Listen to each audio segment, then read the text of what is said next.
Don't understand, I don't understand, I don't understand. It takes more than promises to feed a nation. It takes more than pounds of surplus cheese.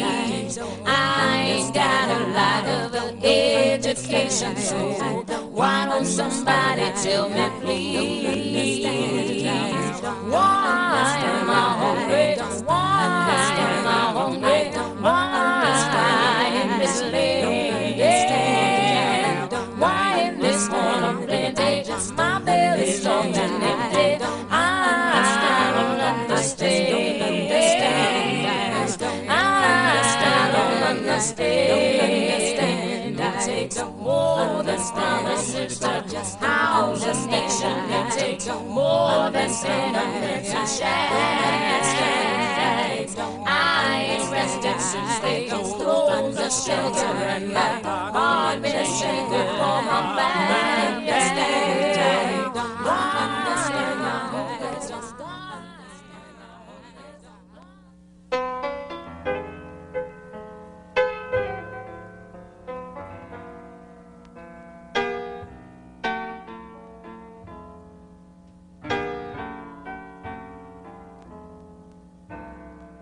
Society has these following misconceptions and globalizations towards mothers on welfare. 1. While society works, welfare mothers are at home drinking, watching TV, enjoying our carefree lives. Number 2. While you may feel stressed, we are out partying on our free money received from your tax dollars. Number 3. While you may have problems controlling your children or teenagers, we just let ours run the streets making chaos. Number 4, while your efforts are based upon making this world a better place to live, our only ambition in life is to see how many children we can have for free. And then you're called a welfare recipient. Basically a parasite, a couch potato, a lazy bum, and a rat fink because your child's other parent isn't paying child support. You know, to me it's like, how did I get this label? I'm not the one that walked. All these women up here on this block want to do, and most of these women on this block are African American, is lay around and have 5,000 different babies by 5,000 different men, and all the men want to do, most of them are African American too, is stand out on the corner and sell drugs. Mind you, this man is the biggest marijuana smoker on the block, and he's the maintenance man, who's Caucasian. I asked him, do he think racism exists? He told me no. I said, okay, where you grew up at? He said, here in Wisconsin. I was like, okay. Well, I'll tell you what, you need to search yourself because you're a racist and you don't even know it. Just by the stuff you just said to me. He said, oh, I'm not talking about you. I said, yes, you are. You're talking about me and to me. And I'm offended. And of course, welfare recipients are just a gambit in a bigger game. And so it is very, very important in order to market this, to vilify welfare recipients, to scapegoat on them, to make them the villains of the economy. There's a major effort in this country to diminish or eliminate the minimum wage requirements. And of course, companies are threatening the American economy with moving overseas for production. And as we see that happening through NAFTA, through GATT, through other initiatives, that has caused the collaboration between government and the private sector in reducing wages of all workers. And of course, welfare recipients are just a gambit in a bigger game. And so it is very, very important in order to market this, to vilify welfare recipients, to scapegoat on them, to make them the villains of the economy. So even if you figure $1, you know, of every $100 you pay out federal taxes is going to welfare mothers, to actually the children in welfare families, to buy coats, to buy food, to make sure they can see the doctor. I don't think that $1 out of every $100 you pay out in taxes is anything that any average person wouldn't just hand to a child on the street who had no winter coat. obviously, myself, welfare moms don't sit on their butts. I'm working. I've been working since I've been on welfare. I'm in college. I've been on college since I was on welfare. And I got on welfare because I was being beaten up by my children's father. And I don't think that anyone would say, cold? Ooh, cold. Better? Okay. Okay, come here. I don't think that any man, woman, whatever, would want their daughter, their sister, their mother to have to stay in a relationship where they were being beaten up just because they couldn't afford to leave.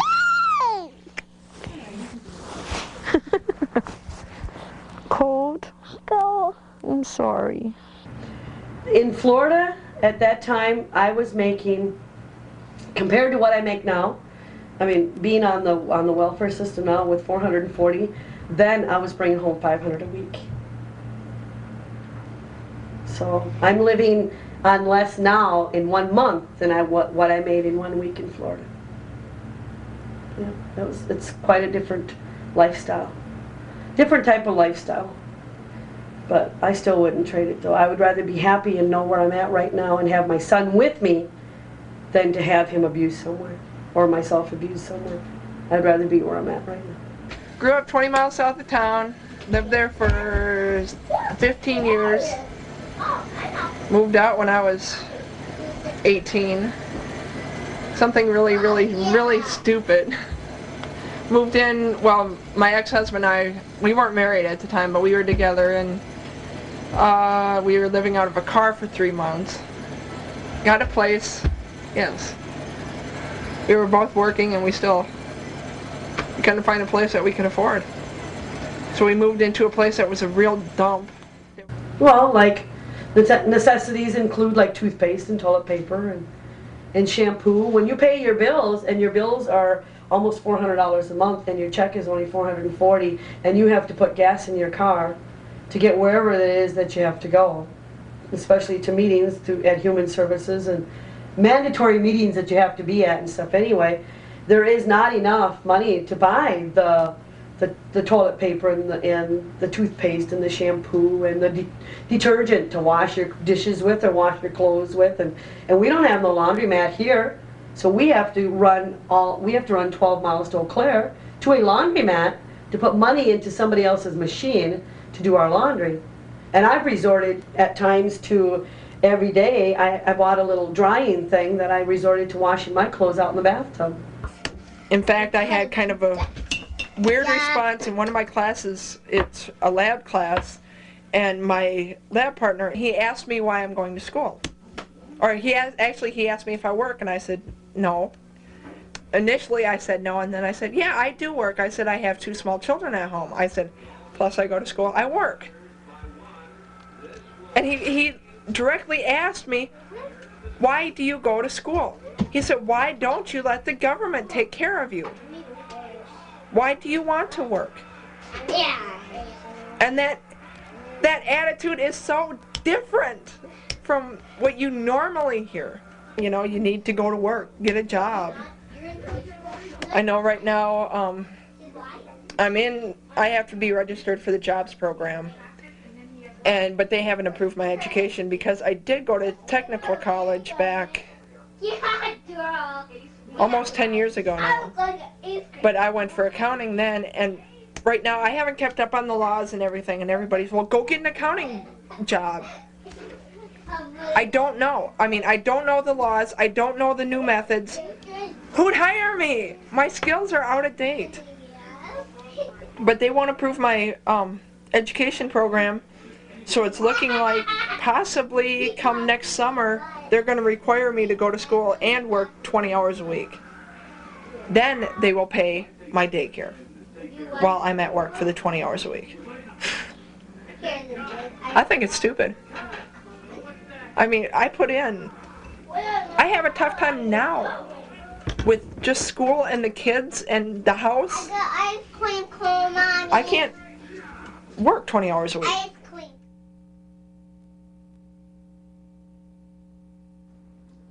Overall, the labor statistic in terms of what is most likely to be the kind of education and training that every employer expects of their potential employee is what are called the soft skills or core ability training. We hear this over and over again from employers that before you can begin to train for any other kind of specific purpose, you need to be sure that folks come to a job willing to work, able to come on time, able to come every day, able to come with basic reading and math skills, being willing and understand that it's required to take instruction from the boss, get along with co-workers. These are the core abilities. You know, I mean, did my internship and did it as a jobs coach, getting at-risk kids jobs, but yet I've got to go down there and they've got to teach me how to get a damn job. It's like, that's ridiculous. What we expect is that as a tie to being sure that those soft skills are in place, in the case of the various points on the ladder, 9 months in the case of somebody who is in an unsubsidized work position, and 60 days if it's a community service job or W-2 transitions. That amount of time will need to be put in by the participant in order to demonstrate at a minimum that they have a clear ability to maintain an attachment to the workforce. Once that has been done to the financial planner's satisfaction, then that individual, if they wish to advantage themselves by having other types of training that are clearly likely to lead to movement up the economic ladder, they may then come in and request that child care be able to be accessed for training purposes. Let's not just throw the baby out with the bathwater and say all these ladies need to go to work. Because see, my problem is that if we provide subsidies for cows, if we provide subsidies for corporations, we ought to be able to try to work a little bit longer to figure out the best way not to penalize our children, because though we are low income, we love our children. We just want the best for ourselves and our families. And all I'm saying is all this talk about how we're all a bunch of lazy trifling people ain't true.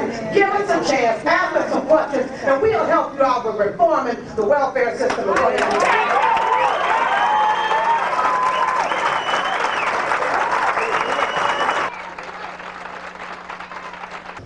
Race is not being I think it's a very distinct part of this whole welfare reform, and I just feel like we're put on the back burner again, and we're not, we don't have any input into what we're going to have to live by and how we're going to manage to find jobs if there's no jobs, if there's people that won't hire us because of our skin color. How are we supposed to, you know, make it through this, do these provisions that are being asked of us? As an asset, as a human asset, I think that the initial investment was well worth the money that was put in, because not only have I been paying taxes for over 20 years now, but I've also got, obviously, an additional 20 years to work. And so that earning capacity has never gone down. I graduated from college, and I've been working continuously since I graduated. And I think that that's very important when we start talking about W-2 and welfare reform, because one of the key issues that I think is missing is the lack of education and training and a recognition that women are an asset, that we're important. We've invested in our veterans, for example, in the GI Bill, and well worth the investment. I think that's a tremendous program and something that is valuable. And I'm just curious about why we won't do the same thing for women. I don't know what we accomplish to move a woman from welfare into a $2.98 an hour job. The Fiscal Bureau estimate, it's a nonpartisan Fiscal Bureau legislative service here in Wisconsin, estimates that every single person under W-2 who works at one of these sub-minimum wage jobs, who has over one child, will be worse off than they were on welfare.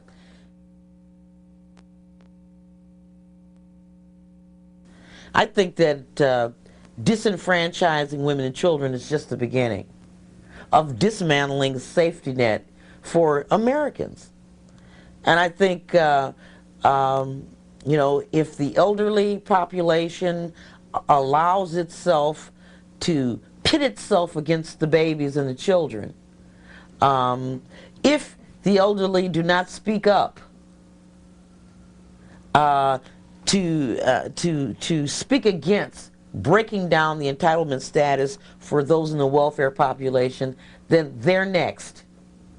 I've worked 40 years, my husband worked 33 years, and then when he passed away, I found out that all benefits passed away with him. And then when I came down with cancer, and then I have this handicapped daughter, I feel that the system's let me down. I'm not letting the system down. I hate that word called poverty. I like economically disadvantaged. We're only one paycheck from poverty if you're a working person. But it said that we all suffer just like our other people that maybe on AFDC, SSI, or Social Security. We're all in the same boat. I lived well and I was married, so that means I was missing someone, and I had a husband to take care of me. But if we look at what's happening now, husbands are dying, and women are middle-aged when husbands died sometime. Well, I was at that age when my husband died, so I hadn't worked and hadn't built up any type of training as far as jobs is concerned. Born in Hobbs, New Mexico, transplanted to Cleveland by marriage. Had a baby in California after one in Cleveland. Then I came here because I'm married. There is a lot of different reasons for people to be homeless. One of them that I think is most important is divorces and needing psychotropic drugs. The way I call it, going nuts. Because I had some mental problems and I couldn't deal with them, and I was told, oh, you're just hypochondriac, you're just looking for your pills. The pills I take, it's not going to get you high, but they're going to help. And if it takes being homeless to do that, and if it takes a divorce to do that, I finally learned after raising my children, I got to be taking care of me, because if I don't take care of me, nobody will. Like, I did go to college prep school with a bunch of real well-to-do children and got the best education, and it was just a series of unfortunate, I can't say my children were unfortunate, a series of unexpected, unforeseeable occurrences that brought me into poverty.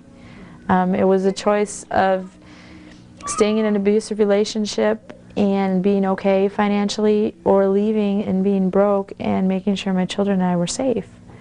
Like I said, I think the only way for women to escape poverty is education. I mean, you pick an agency and they'll send a rep to this table to talk about how to help women in poverty. And they get here and they have such good intentions, and they do really want to help. And I realize that. But then I sit down to the table and I can instantly feel it. I can feel it. It's a presence in the room. And it's this inadequacy that they assume on me. It's this you're not connected type treatment. I have the information you need, and I'm going to give it to you, and your life will be better. And you'll be better, and your self-esteem will be built, and you'll be empowered, and won't it be wonderful for everybody? Then they leave. I mean, then they emotionally detach once information is presented, and then they sit back as if they're going to watch us do something with this information that'll transform us. Our society is like kind of like the Titanic was. If you remember that ship that was all of these very well-to-do people on this magnificent cruise, and they were in their banquet hall all dressed in formal gowns with the feast all around and music and chandeliers and the whole bit. And a lot of us don't realize, but there were the different levels of passengers, and there was a population in the depths of that cruiser who were low-income people paying a very low price for the transportation they were getting from that ship. And they were mainly women and children. And when people discovered that the Titanic was sinking in the middle of that huge party that they were having, when the orders were given for the boats to go out, they said women and children from that group last. That is true. That is historically accurate. That the low-income women and children, according to the orders, were to be saved last. And that's what's going on right now in Milwaukee and Wisconsin. And if Wisconsin is the prototype for the rest of the nation, that's what's going to be American life.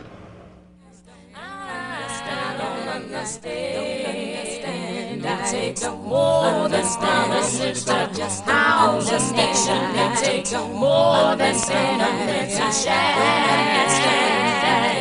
I ain't rested since they stole the shelter and my heart been shaken for my family.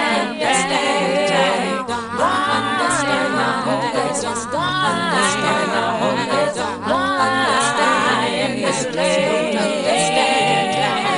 Understand the crowded just when you understand the houses. I don't understand. I don't understand. It takes more than standing sister. Just don't